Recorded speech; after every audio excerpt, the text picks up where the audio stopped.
Welcome back to episode 7 of the BiggDro Show. Again, if you haven't subscribed already, please subscribe so you see all my uploads. New videos every Monday, Wednesday, and Friday. What's up, everybody? Somebody told me earlier tonight I look like Dude, Where's My Car? If he was still looking for the car. All right, let's jump into the first topic. This might be one of my favorite topics since doing this. It's absolutely crazy and wild. There is a company in Arizona that will freeze your dead body so that it can be revived in the future when the technology is there. It costs $200,000 to freeze yourself, or if you're on a budget, 80 grand and they'll freeze just your head. That's an actual option. Imagine you're the type of person, first of all, that has this sort of money that's like 200 grand. Yeah, we could have the technology. One woman in the article even says, if we colonize Mars, she wants to come back. She only did her head because she's like, well, by then we'll have cyborgs, so I'll just go with a cyborg body. Imagine people who are so successful that they have this money that they're sitting there and this is how their brains are logically working. Well, I suppose I wouldn't need my body because, well, obviously we'd have cyborgs by then. Duh, Brenda. How could you be so naive to think you need your body? But in the desert climate of Scottsdale, Arizona, there are already 147 dead bodies and brains frozen, just chilling there. I find it ironic that Arizona, one of the hottest places in the world, is where they're freezing people. It's like starting hot yoga in Antarctica. 147 bodies and brains. Times that by 200 grand or 80 grand. This company is making bank of basically a gimmick. And the company, to defend themselves, they're like, look, if you think back half a century ago, once someone's heartbeat stopped, we just assumed they were dead. So we'll probably look back in hundreds of years and be like, what, after you died and your heartbeat stopped and you had no brain activity and you were in a coffin and you were 20 feet deep, you thought you were dead? No, man, you were just zooming around in the spirit world. I can't believe you threw away your body. What were you thinking? Maybe people that get incinerated and cremated and people that get buried, maybe like in hundreds of years, we'll look at those people and be like, what were they thinking? How could you just throw away your body after you died? Maybe we are supposed to freeze our bodies and store them. The same way we like freeze chicken. I'm not going to eat it now. I'll eat it in a week from now. I'll freeze it. Maybe that's what we're supposed to be doing with ourselves. You know what I mean? Jimmy, don't cremate yourself. You know how many hot girls are going to be on Mars in 1,000 years? You want to be around for that. Here's the craziest part. The company's like, look, it all matters how fast we get to you, okay? As soon as you die, we got to freeze you, basically. That means your loved one could pass away and die, and before the ambulance gets there, the cryogenic people get there first. Can you back up? I'm still trying to mourn the death of my grandmother. I would, but, she signed the contract, so I really got to just freeze her right now. How are they going to unfreeze people anyway? Are they just going to have an enormous blow dryer? Like, hey, how much longer on those bodies? I need another 20 minutes. All right, the next headline we have. A couple marries despite never meeting in real life. They met in a Zoom meeting. That's right. Ais, that's her name. Ais, kind of fun to say. Ais. Ais. Sounds like a horn that would blow right before you start war. Ais. The ships are coming. The ships are coming. Ais. But Ais and Darren met on a Zoom call. I got to tell you, as a single person, this annoys me. I can't meet somebody anywhere. These people haven't even met, and they're married? Apparently, they just knew after 2 weeks of dating, they're like, you know what? This is something special. How the hell do you have a relationship via Zoom and then go, I really love this person's Zoom background. I think I'll marry them for all of life and eternity. When did you know she was the one? That was the moment that I knew she was using a 1080 camera. I like my women in 1080. Those 720 girls are they're not focused enough. You've never met in real life, yet you're getting married. Why would you skip all the steps that normally happen You know, the steps like meeting in person.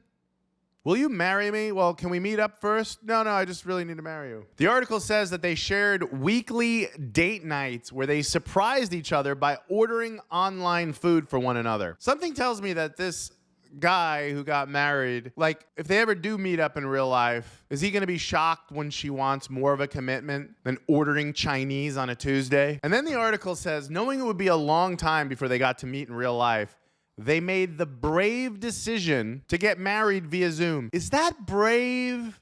I feel like we're using the word brave way too liberally these days. Brave used to be like jumping in front of a bullet to save someone's life. Now brave is defined by making a dumbass decision. There's no need to get married online via Zoom. By the way, why isn't Zoom all over this? This should be every commercial. Zoom will help you connect for all of eternity. I can't even meet a girl out at a bar, cafe, grocery store, but these two met and fell in love in a Facebook group chat. Man, this girl, you gotta see the emojis she uses, Fred. She uses the best emojis. I think she could be the one.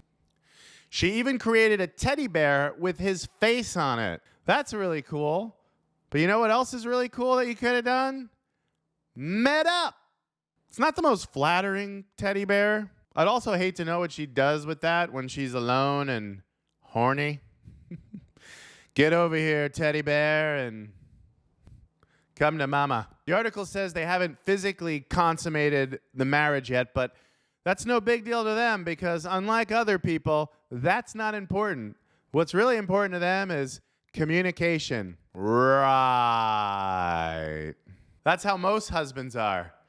Honey, I don't need sex from you as long as we're just communicating via Zoom.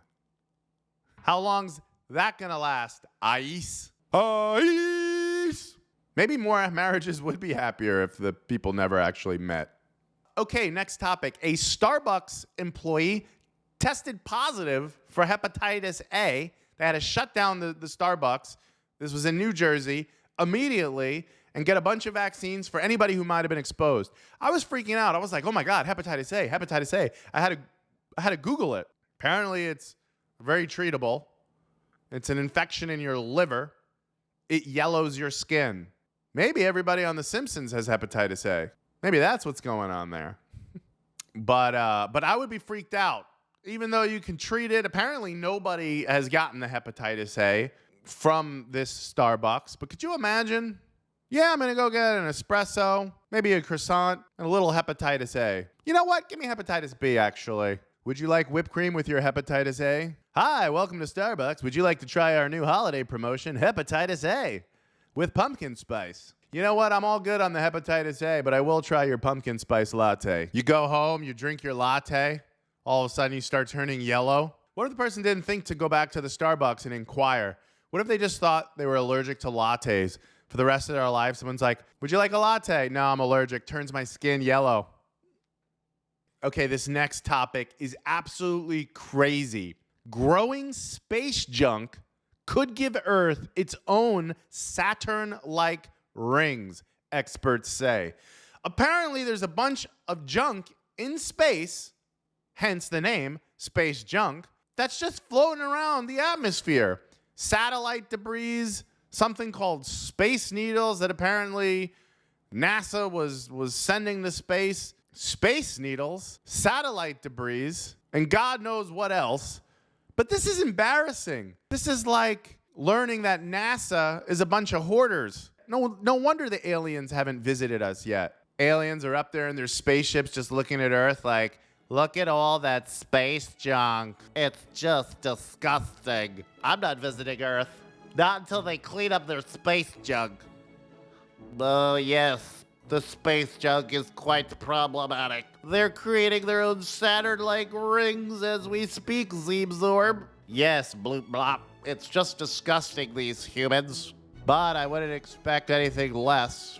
Apparently, the space junk started in 1957 when Sputnik was launched into outer space. That's when the accumulation of space debris started. Imagine being an astronaut and you're like trying to go out into beautiful space and you get hit in the face with a space needle. Ooh.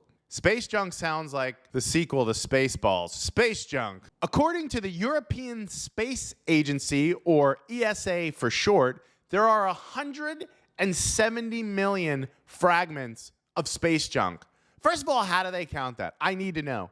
Is there just an astronaut in outer space floating around like 1, 2, 3, 4, 5, 6, 7, 8, 9, 10, 706, 700.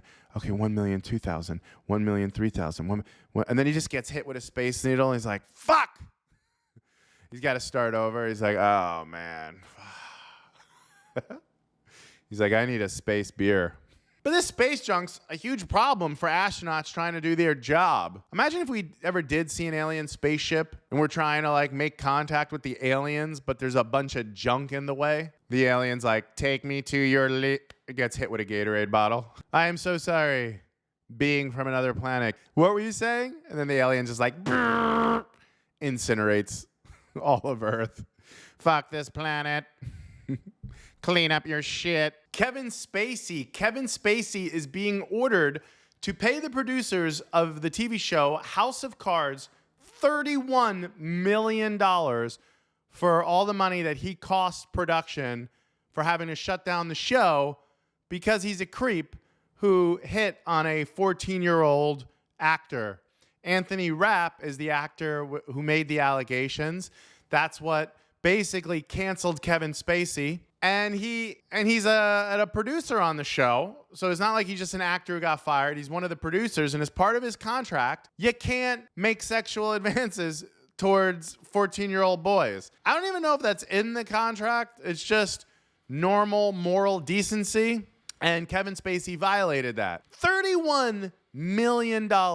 Imagine being in debt $31 million. I feel like most people would rather be looked at as a pedophile than be $31 million in debt. Seriously, I thought I was in a lot of debt when I owed $6,000 once to credit card companies. $31 million in debt. That's like, you get some money, you got to give it away. You get some money, you got to give it away. You get a little bit of money, got to give it away. Get a little bit of money, got to give it away. You could literally hand over $400,000 and still be $30,600,000 in debt. How crazy is that? I feel like if you gave most people the option, would you rather be $31 million in debt or be looked at as a creep who hit on a 14-year-old? People would be like, so I didn't actually have sex with the 14-year-old? 31 million in debt, you say? I'll just be looked at as a creep and never be able to act again. I'd prefer that. 31 million. That's like insane. Kevin Spacey, what were you thinking? You need to take a timeout and go sit in the corner, Spacey, over there and think about what you've done. Kevin Spacey seems like a creep. How the hell are you going to make sexual advances towards a 14-year-old? Shame on you, Kevin Spacey. It's ironic that the name of his show was House of Cards because those things are known to fall pretty quickly. Our next headline, Shamima Begum, a Bethnal Green schoolgirl who was recruited, or as she says, groomed by ISIS when she was 15 years old. She fled to Syria to join ISIS, and now she wants people to forgive her as an adult. She's like, I don't think my family failed me. I think I failed them. First of all, the whole you were groomed by ISIS. Look, I was 15 years old. I was upset. But if a foreign terrorist organization started DMing me like, hey, Brian, do you need an ear to listen to you? I'd be like, no, I do not, ISIS. I'm good, thanks. Yes, I get bullied every day and people take my lunch money. But no, I'm not going to join your terrorist organization. They groomed her. Come on. What did they write her things like, hey, do you hate all of society? Do you loathe the human species?